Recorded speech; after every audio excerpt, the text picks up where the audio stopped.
So you're thinking about moving to the Mile High City? Before you make that move, I'm going to tell you the 10 things you need to know before you move to Colorado.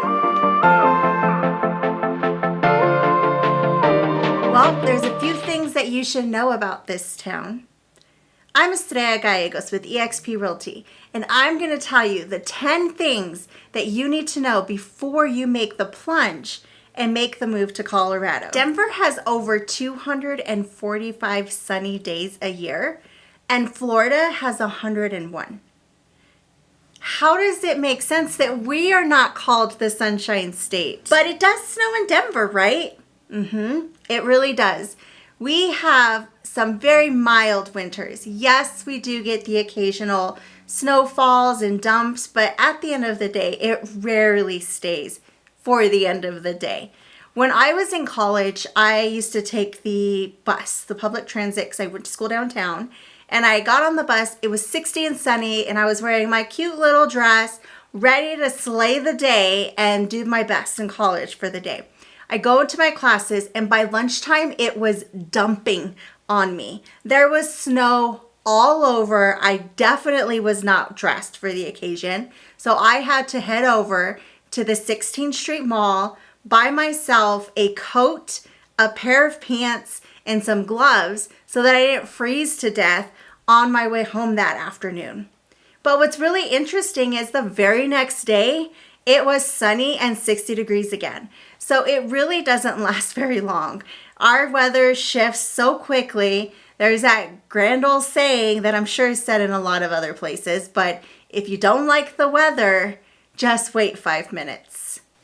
Number 2, Denver is the Napa Valley of beers. Colorado is only second to California with the number of breweries within our state lines. That's insane, right? Second to California, and California is a much bigger state than we are. In Colorado, we have over 335 state breweries with some of the award-winning brews and beers that you just can't get anywhere else in the country, or really in the globe. Us Coloradans are really into our beer. But what really makes Colorado a beer lover's destination is just the quality of beer that we have here. And for me, who also is a connoisseur of food trucks, it's a great combination. It's like the yin and yang, right? Like you can't do a brewery without a food truck. And I am a lover of all things food trucks. So if you want to check out our amazing beers and our amazing food trucks, you're going to want to stop and visit one of our award-winning breweries around town. Now, for my favorite food truck, I and my husband and my family are lovers of the food truck Pink Tank. Pink Tank's signature dish is their chicken and waffles. Y'all, my mouth is watering thinking about this chicken and waffles. It is a waffle, some chicken, but what really sets it over the top is the hot sauce ice cream. Yes, I said it, hot sauce ice cream. I know it sounds strange, but it is amazing and really puts this dish over the top. So when you're in town, visit one of our award-winning breweries, check out Pink Tank, see where they're going to be, and taste the chicken and waffles. You will not be disappointed. Number 3. Yes, we are the Mile High City. And where did we get that name? It's not what y'all are thinking. We are exactly 1 mile above sea level, 5280. And that's what just makes us so amazing, is being the Mile High City. So altitude sickness. Let's talk a little bit about altitude sickness before you come visit and make the move. It is a real thing, y'all, and it is not pleasant. You want to make sure that you are hydrating, drinking water, hydrating, drinking water. Did I say drinking water? Yeah, I think I said drinking water because it's so important that you drink your water while you come to the city, and even more so when you're heading up to the ski country or the mountains to hike or bike or partake in all of our wonderful outdoor activities. Drink your water. As a reminder, drink your water. But really, if you're going to also partake in our wonderful beer and all of our outdoor activities, especially in the high country, if you are you don't want to drink at the levels that you probably would at home, because you will probably feel the effects of alcohol much quicker. And don't try to keep us up with us locals, because we're kind of used to it. So drink your water, take your pace yourselves, and you will really enjoy it. But again, be really important to understand altitude sickness and altitude, because it is a real thing. Number 4. Denver Metro is home to one of the most iconic music venues in the world. Artists, it's an artist bucket list place to be able to perform in this award-winning music venue. What am I talking about? Red Rocks Amphitheater. Red Rocks Amphitheater is the only naturally occurring, acoustically perfect amphitheater in the world. Though it's really not officially one of the 7 wonders of the world, it really should be added to one of the wonders of the world. When I was in high school, I had the opportunity to work for a parking company, and one of the benefits of doing that was I only missed the beginning of a concert and the very end of a concert, which the end kind of sucked, but I was able to partake in some of the amazing concerts and events that happened at Red Rocks Amphitheater, and it was life-changing. It is gorgeous and beautiful. You really have to visit it. Even if you're not able to come to a concert or secure some concert tickets, it is a natural park, and you can visit the venue during the day. There are a lot of fitness enthusiasts that visit the venue and run up and down the stairs and do lots of different workout routines. You can just sit there and watch the sunrise. In fact, every Easter, they do Easter sunrise service where everybody goes out, bundles up, and watches the sunrise for Easter service. It really is a beautiful thing, and you want to make sure and take advantage of it when you're visiting and when you decide to move, because it is something that you just don't want to miss on. Number 5, if you are a sports fan, Denver is the place for you. Denver is only one of a few cities that has six, I said it y'all, 6 professional sports teams here in the metro area. And what's really awesome and amazing is most of them are within the city center. So all of the venues are really easy and accessible to go watch sports. You can see football and basketball, baseball, so many great opportunities to check out all of the major sports in this town. Denver also has lots of other sports enthusiasts or fitness enthusiast activities. I already talked about one being at Red Rocks. They do yoga on the rocks every year. They do lots of different yoga activities there.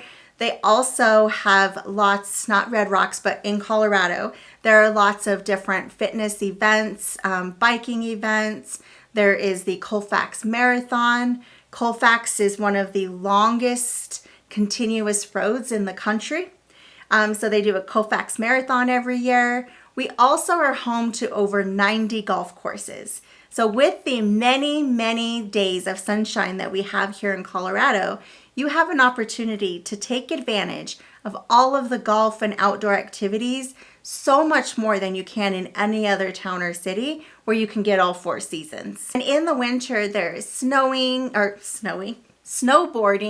and skiing and all kinds of different winter sports that you can take advantage. Clearly I don't, because I can't think of them off the top of my head, but there are so many things that you can do in the high country. And we are also home to professional horse racing as well. We have a professional rodeo and the National Western Stock Show that we have every January. It really is a lot of fun, and you have to partake in it and witness all of the amazing things that the rodeo does. Number 6, Denver has a thriving job market. The Denver Gazette reports that every industry in Colorado is going to experience job growth this year. and will continue to outperform other metro areas in the country. Industries in Colorado are aerospace, aviation, energy, financial services, and information technology. All of this job growth leads to a booming economy and housing market. U.S. News reports that Colorado is a #2 economy in the nation. As one of the strongest economies in the U.S., we have a 3.1% job growth compared to the 1.2% national average. It's pretty amazing, and that really means that there's just lots of jobs to go around in this beautiful city. Speaking of that crazy housing market, our item number 7 is talking all about that. Denver Metro is the highest non-coastal metro area in terms of cost of living. Only coastal metros such as Sacramento, New York, and Seattle have higher home prices than we do here in Denver. Average rent for a 3-bedroom apartment here in the Denver Metro is $3,067. Yep, $3,067.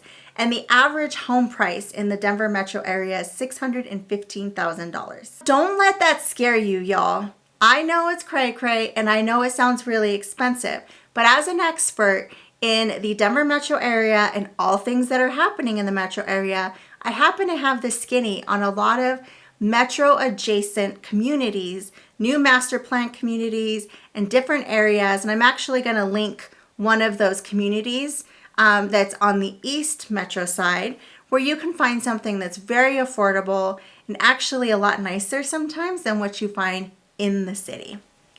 Number 8 on this list is probably the thing I get asked the most when I travel out of the state.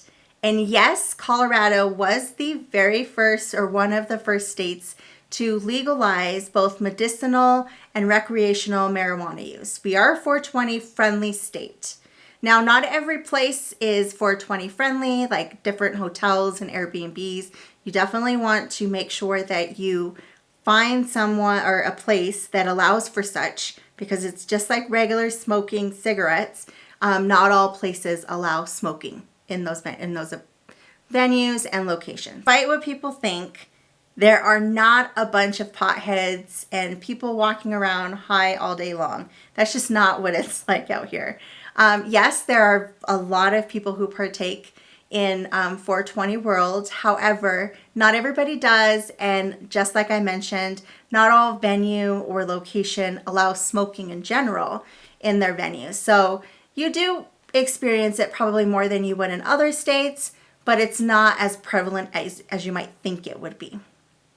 Now, if you are coming from DIA and driving into the city and you're taking the I-70 highway or interchange, whatever, if you're taking I-70 down into the city, you are going to smell it because you are passing through where a lot of the different grow houses are and a lot of different places where they grow and sell marijuana. So just know that when you're driving into town, you're probably going to think, gosh, am I going to smell this everywhere I go? And the answer is no. That's just an area where it's more prevalent than most in the city. However, there are a lot of benefits to legalization of marijuana. It has brought in over $387 billion in tax revenue into our economy. And that is funneled back to infrastructure, schools, and education. So if this is your cup of tea and you want to find a place that is 420 friendly, Colorado is a place for you.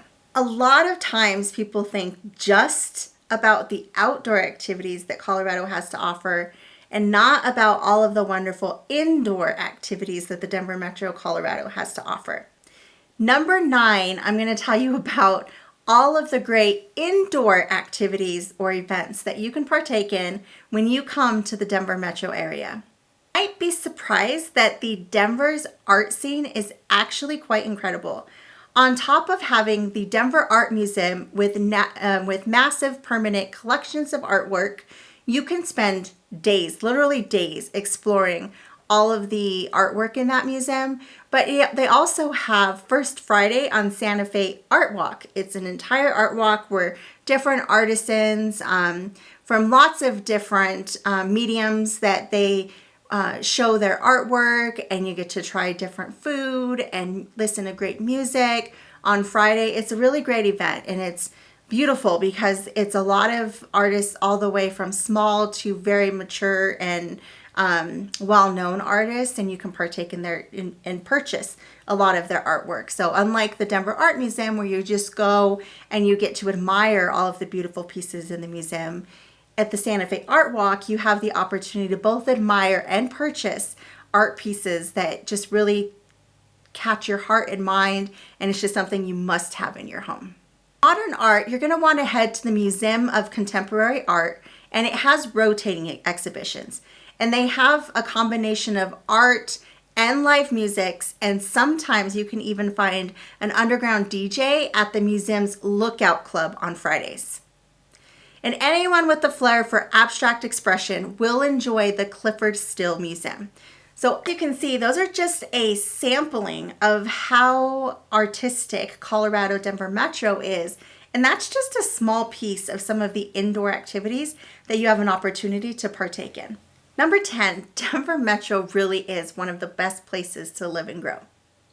With its expansive highway systems that go from north to south and east to west, you have an opportunity to experience our diverse landscape of plains in the eastern side of town, all the way to the foothills and the mountain with the massive, beautiful Rocky Mountains. It's really a place where you can literally golf one day and go skiing in the afternoon. You can take advantage of both sunshine and snow in the exact same day and really have an opportunity to explore and see everything that this beautiful city has to offer. All of this while living in a thriving economy where you can find an amazing job, have the opportunity to live where you love, and really set down roots. So when you're ready to make Colorado home, you definitely need to give me a call. And if you want to get a guide, a free guide of everything that the 10 things that you need to do when you come visit Denver Metro area, click on the link below and I'm going to provide you a free guide of the 10 things you must do when you visit Denver Metro. Andrea Gallegos, eXp Realty, your North Star to Real Estate. Thanks, y'all.